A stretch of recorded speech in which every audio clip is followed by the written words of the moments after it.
What's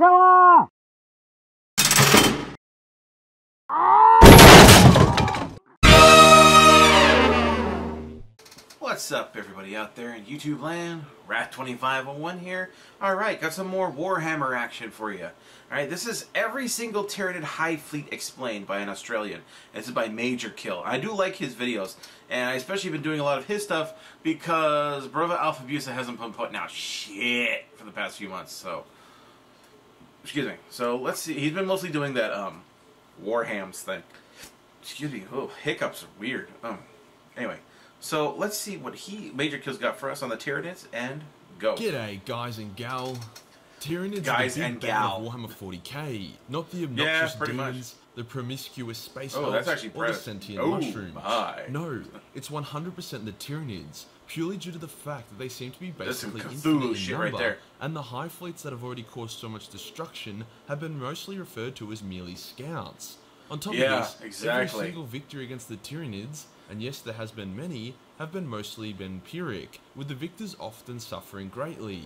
Farsight's home planet, London, and even the Ultramarines' capital of world of Macragge have felt the fury of the Tyranids and been left permanently scarred. Yeah, but they're the Ultramarines, so nobody cares. To make matters worse, the Tyranids upload all their data and knowledge to a hive mind, meaning they are only getting more and more effective. That's the galaxy. That's the Tyranid Highfleet. Holy shit. A dude who has been alive for 65 million years and has even travelled beyond the Milky Way has pinpointed the Tyranids as by He didn't go very far beyond the Milky Way, as I understand it. He went out a ways, saw the Tyranids, and ran back. But we aren't here to wank off the lethality of the Tyranids. There's already a video for that. Instead, we're going to go There's already a video for wanking off against the Tyranids. Fleets that currently are or have plagued the galaxy in the past. Before we get started, 200k is just a flick of the dick away. Hey, that rhymes. So if you laugh, smile, you found a rhyme, or prolapse at any point in this video, then consider tapping tapping that juicy red button. At 200k, I'll release the new Major Kill merch, as well as do another drunk live stream, which is great for your entertainment and my wallet, but incredibly detrimental to my liver. True. Let's get into it. There are two ways a Hive fleet can form. Either they arrive in the Milky Way ready to go, or a fragment of a hive fleet splits off, eats a bunch of planets, then grows to such a size that they become a hive fleet in their own right. And they get their own name. On this list is the first Tyranid hive fleet to officially grace the galaxy, Highfleet Behemoth. And we all saw my reaction to the Behemoth series. Should be getting a great kick out of that. The arrival of Behemoth was very spicy, as neither side knew the other's strengths and weaknesses. There was a lot of Leroy Jenkins tier charging, and a lot of people died due to poor decisions. Many worlds were eaten, and billions suffered before the Tyranids encountered the Ultramarines. Now the Ultramarines were using an extremely outdated book to fight a new enemy, and they initially failed miserably. They had to reassess their tactics and slap themselves for getting too biblical on a book that was only designed as a basic guideline. The Ultramarines once again engaged the Hive Fleet, and despite getting a solid pounding, they were Ultramarines, hence Behemoth was doomed. The Hive Fleet was destroyed, and the Ultramarines went off to have an Ultra Sook. Whilst the Imperium learnt a lot about the Tyranids from the encounter with Behemoth, the Tyranids learnt a shitload more about the Imperium. Hence their next Hive Fleet, Highfleet Kraken, came in hot and caused an insane amount of damage, way more than Behemoth did. This thing's spitting out smoke like it's a machine. The defenses on Imperial planets, and then it split up its forces into splinter fleets, who would go off and consume poorly defended worlds, whilst the main force would focus on the more difficult nuts to crack. That tentacle thing this going was into the gun. Incredibly well, and it looked like it could end up bringing the Imperium to its knees. For some reason, the Tyranids decided that this strategy was too overpowered, and that they felt bad for the Imperium. They got nerfed for balancing issues. To put their entire force against a single planet. The Ultramarines arrive, do their ultra shit, and the majority of Kraken goes kaput. The remaining Hive Fleet of Kraken then heads to Crawford Leandid and skullfucks the shit out of it, wiping out most of it, and only just being beaten back at the last minute by Prince Uriel wielding an overpowered Godspear. Hence, the end of Highfleet Kraken. But you better believe the Tyranids weren't done yet, boyo. Hence the largest Hive Fleet has recently arrived, Highfleet Leviathan. The war with Leviathan is ongoing, and will take multiple battles to end, as this is kinda doing what Kraken did. The Imperium has scored a few wins against this bad boy, with Inquisitor Critman going balls to the walls to stop this invasion. He literally plotted the course of the Hive Fleet and exterminated all the planets in their trajectory to deny the Tyranids' resources. Obviously, this is a bad look. Imperial planets it's a bad look, but never a valid tactic. When they were blown up, the orcs came in to claim these now dead defenseless worlds. When that happened, Cryptman got the boot. His tactics actually worked out pretty well though, as the orcs that took over the planet he became was really kicked powerful, out of the and now acted as a Inquisition hectic for bulwark being against the too Tyranids, cruel. blocking their advance in a never-ending war. It was Highfleet Leviathan who invaded Baal and nearly wiped out the Blood Angels, and even when the Blood Angels, with the aid of, you guessed it, the Ultramarines won and slaughtered the Tyranids, the Highfleet was like, heh, that was just the tendril of the fleet. The best is yet to come. Now, whilst Behemoth was the Tyranids' first official invasion of the galaxy, various small Tyranid fleets had entered earlier, either due to warp spaghetti or just being fast. The first of this was Hive. The thing is, the Tyranids are getting stronger from that never-ending war, but so are the orcs. Such as the Tyranids' lack of ability to use warp spaghetti, which might change this, but it doesn't matter. Basically, it seems that the lore has no came to the continuity galaxy at all. sometime in the 36th millennium and were a massive pain in the ass. A huge Imperial crusade spearheaded by the Space Wolves were able to clap Ouroboros' cheeks and send them to the Shadow Realm. However, it seems that a handful of ships from Ouroboros were able to survive and enter into hibernation. Shadow Realm. They have recently awoken and are now once again being a giant pain in the ass. Highfleet Tiamat is an interesting one that also seemingly arrived before Behemoth. Tiamat, however, wasn't interested in invasion or war or pew-pew. Tiamat just wanted to be a farmer, hence came in and seeded a cluster of worlds with life. Never mind that life was extremely hostile and basically only existed to be consumed by Tyranids at a later date. The next Hive Fleet is very niche and potentially not even canon. Highfleet Colossus. Basically, this was a Hive Fleet that was in command of the Zotes. The Zotes had escaped from their Tyranid masters who had used them as diplomats. What? Yeah, like I said, probably not canon. Yeah, probably However, not. being any color Tyranids other aren't than black, diplomatic. white, or yellow in the Imperium is a no-no. Hence the Zotes were attacked and exterminated. Sorry, Colossus.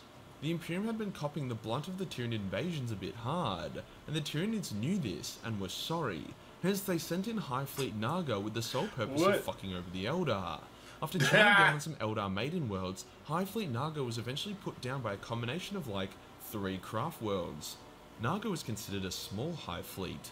Tyranids OP. Eldar, hated by GW. All the Hive Fleets I mentioned so far have been original fleets that entered the galaxy. However, when a splinter fleet of a Hive Fleet gets big enough, they get their own cute name from ancient mythology. Yeah, they do. Hence we have Highfleet Dagon, who is believed to be a splinter of Highfleet Behemoth. This fleet has been nothing but a headache for the Imperial forces of the Jericho Reach. And by a headache, I mean a full-on brain tumour. It's taking a massive amount of effort from the Death Watch to keep this Hive Fleet in check, and the conflict rages on. Or maybe it doesn't. I don't know, the law hasn't gone there yet. Whilst Dagon went to go clap more Imperials, Highfleet Gorgon, another splinter of Behemoth, went down to eat some of that big titty Tau girlfriend. However, the Tau were fiercely protective of their girlfriends, hence put up a mighty resistance. Both sides of the war were constantly adapting and changing to better suit their opponent. For example, when the Tau focused on long-range bombardment and their pulse weapons, Gorgon would shit out Tyranids that suited to that, and so on. Eventually the Hive Fleet was destroyed when the Tau and the Imperium teamed up. Nothing brings races together like a terrifying common enemy, am I right? The extreme variety of weaponry and tactics across the Imperial Guard and the Tau armies were too much for Dagon to adapt to. The Hive Fleet said you gotta change up your tactics, like boom, boom, boom, boom. The Hive Fleet died. Chaos created a unique issue for the Tyranids. Demons have no biomass, and they vanish upon death, hence battles against them were always costly due to a lack of bio-profit. As such, the Tyranids avoided chaos like they avoided Necrons. However, since Abaddon's poor sportsmanship resulting in a Blackstone fortress being thrown at Cadia, hence resulting in a big-ass demon scar across the galaxy, chaos is becoming very difficult to ignore. Hence Hive Fleet Kronos was created, a special Hive Fleet that utilizes long-range weaponry as well as an extra powerful warp-nullifying aura. 2 things that demons fucking hate. Kronos gets flung at chaos on the daily, often popping up mid-battle, ignoring the non-chaos side and just going straight for the demons. Although Kronos still can't eat demons for biomass, hence still can't really profit off its battles, it gets around this issue by following a splinter fleet of Highfleet Leviathan, which invades worlds, destroys their defences, then leaves their vulnerable biomass for Kronos to swing by and consume. Very consumerism. That's pragmatic. Not all that's Hive very Fleets pragmatic. are so wildly successful though. Highfleet Scarabus fought against Cadian that's in a siege battle. Scarabus got completely sodomized, whilst the Cadians barely lost any men. In a similar fate, Highfleet Locust was clapped by some ultramarines. What about during the Catachan? invasion of the Didn't the Imperial world. Tyranids invade Yeah, Catachan look, like 3 if you have a times? Highfleet Got their which is asses named kicked after by an the insect wildlife? instead of an ancient mythological beast or deity, you probably aren't going to achieve much. Sometimes Highfleets pick the wrong meals, like when Highfleet Loten engaged the armies of the Death Guard on a jungle planet. Both sides were bombing the shit out of each other, with all kinds of bioweapons and plagues. Eventually the battle became so toxic that the atmosphere seized and the world turned into toxic sludge. When the Tyranids absorbed some of the sludge into one of their ships, the ship began to seizure and die, and was actually blown apart by other ships in its fleet. Needless to say, and the Tyranids usually handle toxins very well. Next up is Highfleet Perseus, because fuck naming conventions, I guess. Highfleet Perseus fought the Ultramarines. I'm sure you can fill in the rest. Yeah. Now we have Highfleet Megalodon, and then they lost, which is a splinter of Highfleet Kraken, and just kind of exists and eats people, and yeah. Tyranid lore isn't the most fleshed out. You can't exactly do a POV book of some Tyranid dude for obvious reason. Next up is Highfleet Jormundir, which I definitely mispronounced. Apparently they ran out of Greek monsters, so they had to go further up north. Jori, as I call it, because I'm lazy, has had a bit of fun since its arrival. Jormundir. Targeting lightly defended worlds to build up an impressive massive bio. Its highlight is definitely when there was a Space Marine chapter, which had half gone renegade, and was in the midst of a civil war. During the battle, Jori came to eat, and the chapter called a truce and agreed to tackle on the new foe together. Now in normal stories, this would result in the good guys and the bad guys coming together and beating the worst guys. But not in Warhammer, baby! The Space Marines got fucked and were massacred. The ones that escaped were soon hunted down. This is why I love Warhammer. Now on to Highfleet Medusa. This cheeky monkey thought the ice world of Shadrach would be a nice little meal. I don't know why it thought that, the world was made of fucking ice, but either way they found themselves fighting against the Space Wolves, which ended very poolly. Yeah, bad idea. Another pretty irrelevant fleet, we now have Highfleet Pythos, who fought some Space Marines and... yeah, coolio.